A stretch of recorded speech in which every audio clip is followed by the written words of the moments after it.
Good evening, everybody. Back again at Carrow Road. A few days, of course, after the full-time whistle sounded on what was a very frustrating 1-1 draw against Derby County. Tonight, Preston North End are the visitors, and Norwich City are hoping to return to winning ways to obviously try and get a top six push going, which is... Are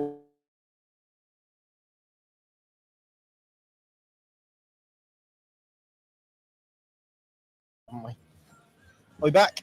We're back. Good. That's a good start.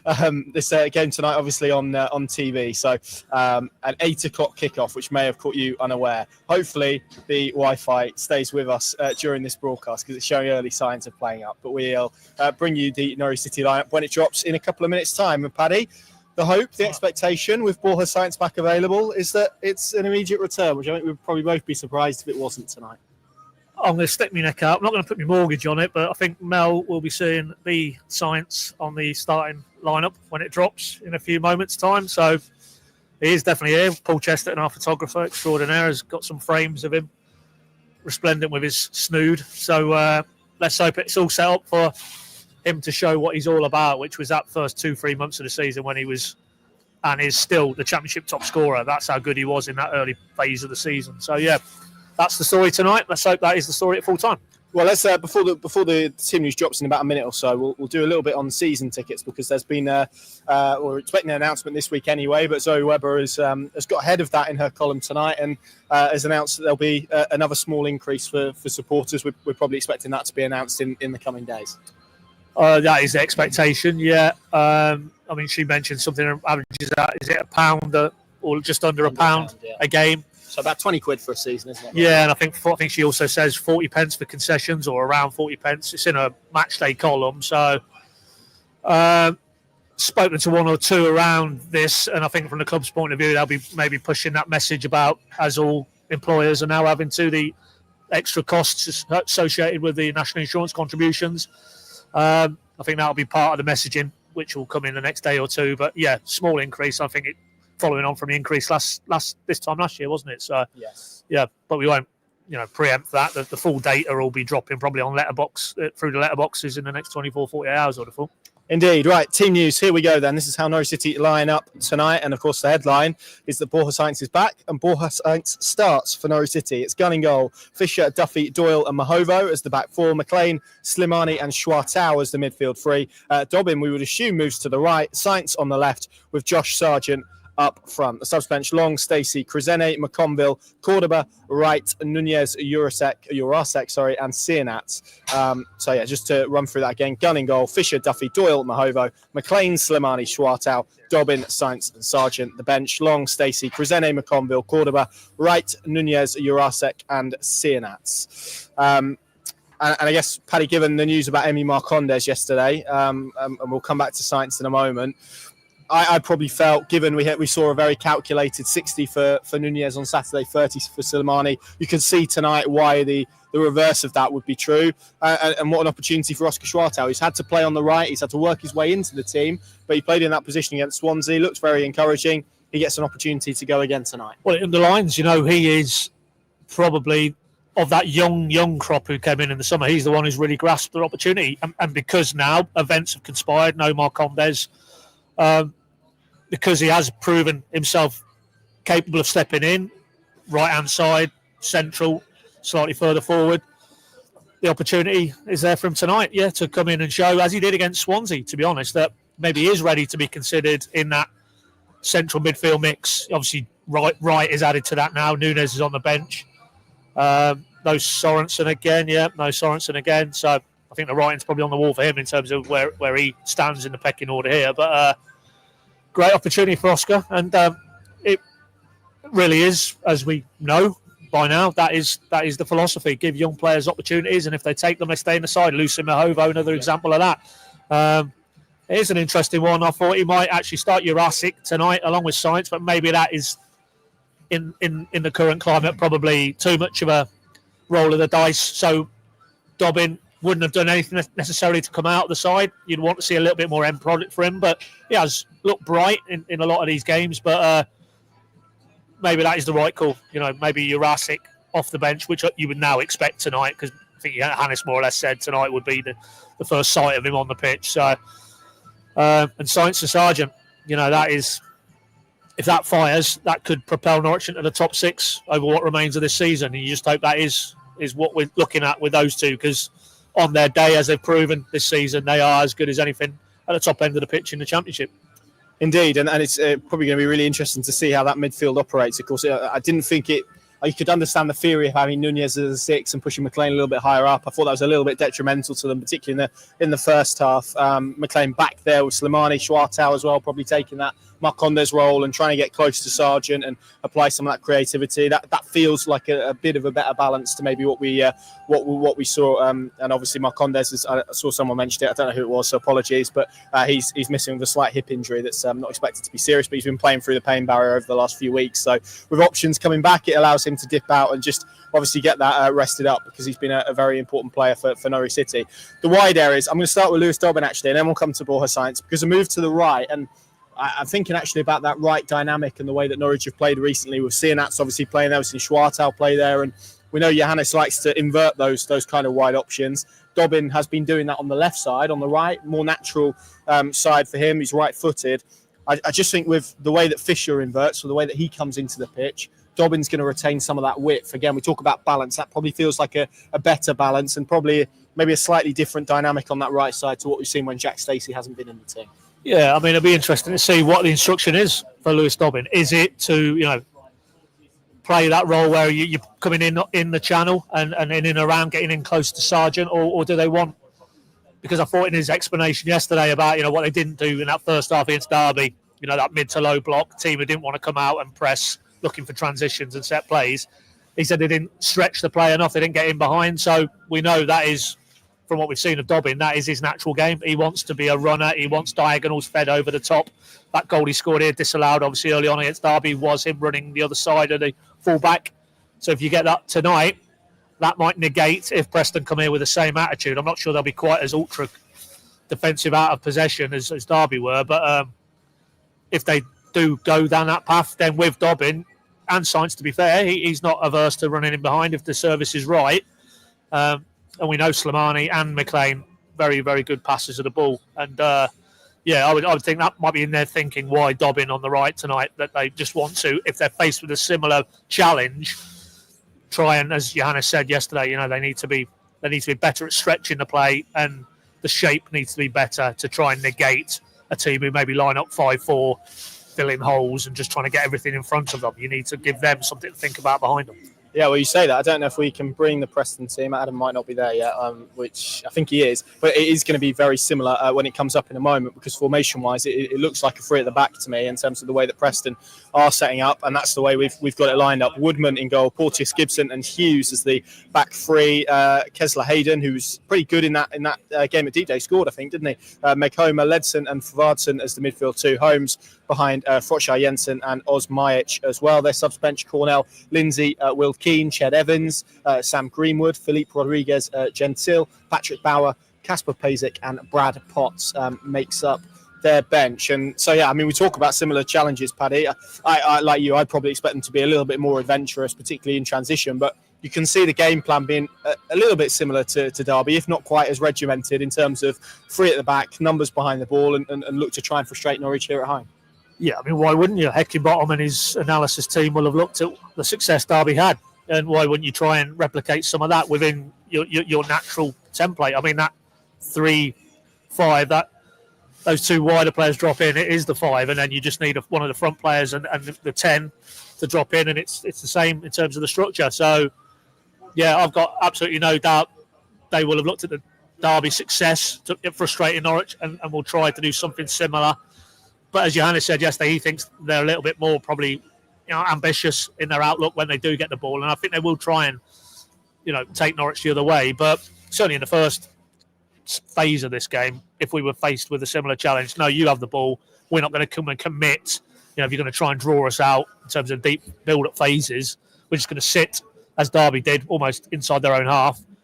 And then the challenge Norwich faced tonight will be what they faced on Saturday. And the reality was on Saturday they didn't meet that challenge, and Johannes was the first to admit that. Yeah, and increasingly, because of the way that they play, teams are going to look at them. They're going to know what Norwich want now. They want high volumes of possession. They want to create opportunities. They're going to come here with a game plan to hold that. So as frustrating and as tough as maybe Saturday's game was. You just hope they can take the learnings from that as to how to approach games where teams come in a low block and maybe don't show the ambition that we've seen from some away sides this season. Yeah, and as Johannes said about Derby, look, he had no issue whatsoever. That was their approach. They're a team who arrived as seven defeats on the spin, managerial change on the eve of the game. If they think that's the best route for them to get a result, and it was, good luck to them. That's what you need to do.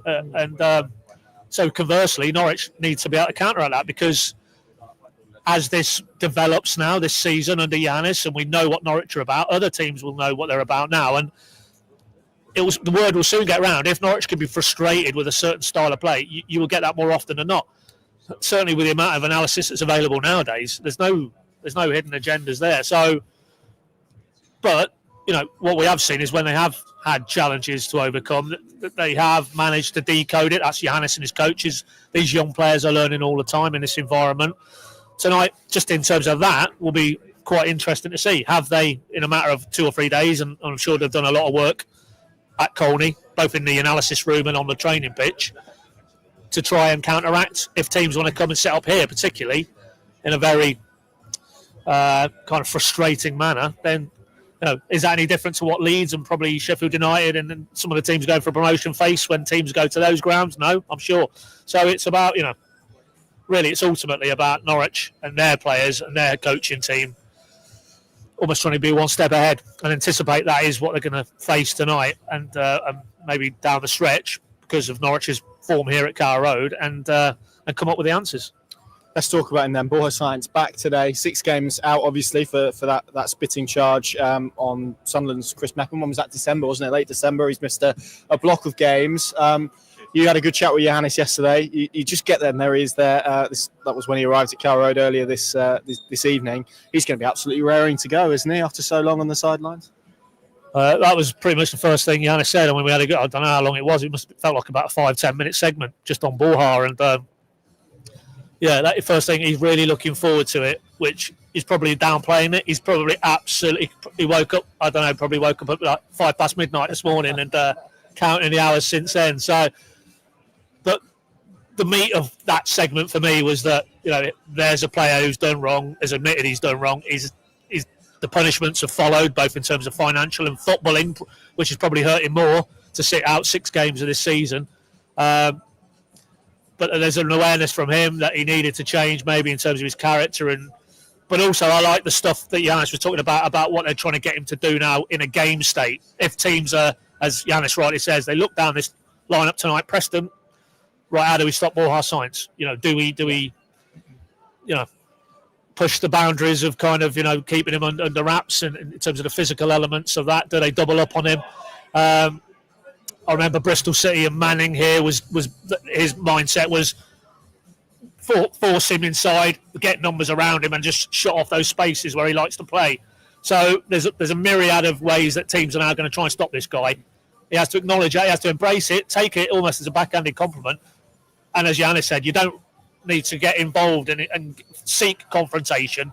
Be a bit cuter, stay out of the play, and just use your natural footballing ability to punish the team who are trying to stop you. And that, for me, is all well and good. That's what they've told him. That's the instruction. But tonight is the first opportunity for him to not show he's turned over a new leaf, but just show that maturity that sadly hasn't been in his game. Really, since he arrived here, you could weave in the West Brom imaginary card waving, and he has shown flashes of petulance when he has felt maybe players have overstepped the mark with him. So. But he has to put that to one side. He has to understand now he is a mark man. He's the championship top scorer. His reputation precedes him. He's not the first player who's had to deal with that attention.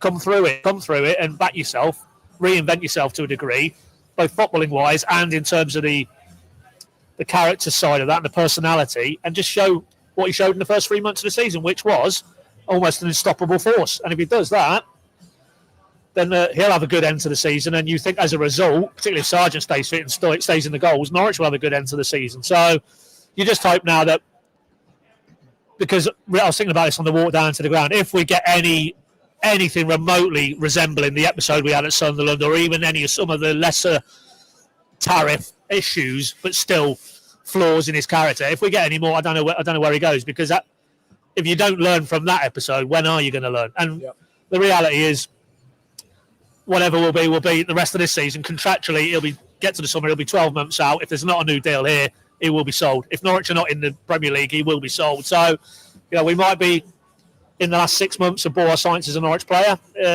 if certain elements don't happen. So just enjoy it and put yourself almost, don't want to hear it from a Norwich perspective, but if you do feel your future is elsewhere, you're going to get a better move if you're on the pitch and you're playing and you're doing what you're doing at the start of the season than sat kicking your heels because you fell foul of the FA. So tonight is, as Johannes said, he doesn't feel that he needs to prove anything to him or he owes the team, or he owes the fans. He just needs to go out and show what he is, which at his best is probably a player who's far better than the Championship. That's all he needs to do. Don't get involved in anything else. Agreed. And what I think will help him, I don't know if Adam can look this up, but I mean, the last time Sainz and Sargent played together would have been a long time ago now. The fact that he's got Josh Sargent to his right, isn't it? Yeah, right. Is going to help, because now teams are going to have to be aware that there's a dual threat up there, and if they put 4 men on Borja Sainz, then you're giving a hell of a lot of space to Josh Sargent and vice versa. So that should help him. The fact that Norwich have bodies coming back, better options coming back, because it probably isn't. It's not the same Norwich team that he was in at Sunderland, where there was lots of injuries, and he was really the main goal threat. It is more spread around, and if teams sort of fail to do either, then that Sainz and Sargent combination is going to be deadly and very exciting. That is a very good point. Yeah, I mean that downturn, prior to the disciplinary thing that built to a crescendo and came to pass at Sunderland, there you go, that Middlesbrough, which is quite a way back, wasn't it? That period where Sargent wasn't in the team, the burden was on him. I mean, what was the get? Was it? He looked heavy, didn't he? Cardiff.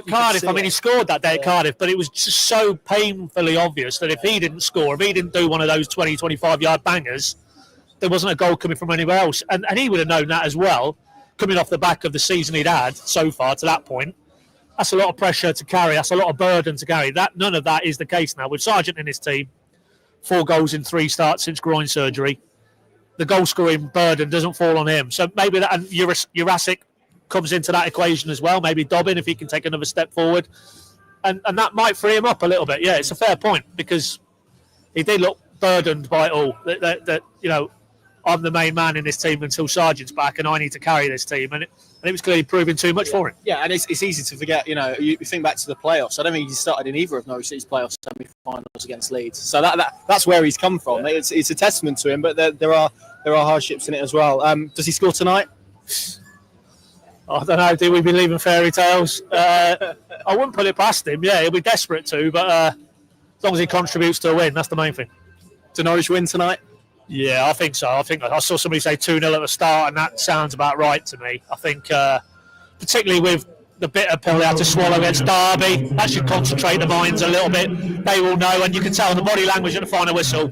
We've blown 2 points. Giannis, those 2 points could be big in the final analysis. Don't do that again tonight. Don't walk off this pitch tonight feeling you've come up short again. So I think that allied to the fact that Sainz is in the mix, Jurasic might come into the mix as well. Yeah, Preston, I think they've got a few injuries haven't they as well. They've had a FA Cup to maybe take their focus a little bit away from the league. So went the distance in that as well. Yeah, they did. Yeah, so all in all, 2-0. Yeah, should be a win for Norwich. Yeah, Norwich win for me. I'm going to go 3-1, but I think it might be a lot tighter than that scoreline suggests. And ultimately, we saw on Saturday how tough these games can be, even when maybe you look at the fixture list and it's being a little bit more favourable when you play in teams, not that Preston are necessarily in the same extent as Derby are, but when you play teams who are at the other end of the table, they can almost be at this stage of the season significantly harder than when you play the teams that maybe freed up in mid-table to an extent. So yeah, I think this is going to be a tough game for Norwich City, and ultimately after what happened on Saturday, one to get through and one to win, I think, and then we can obviously look ahead to Hull on Saturday.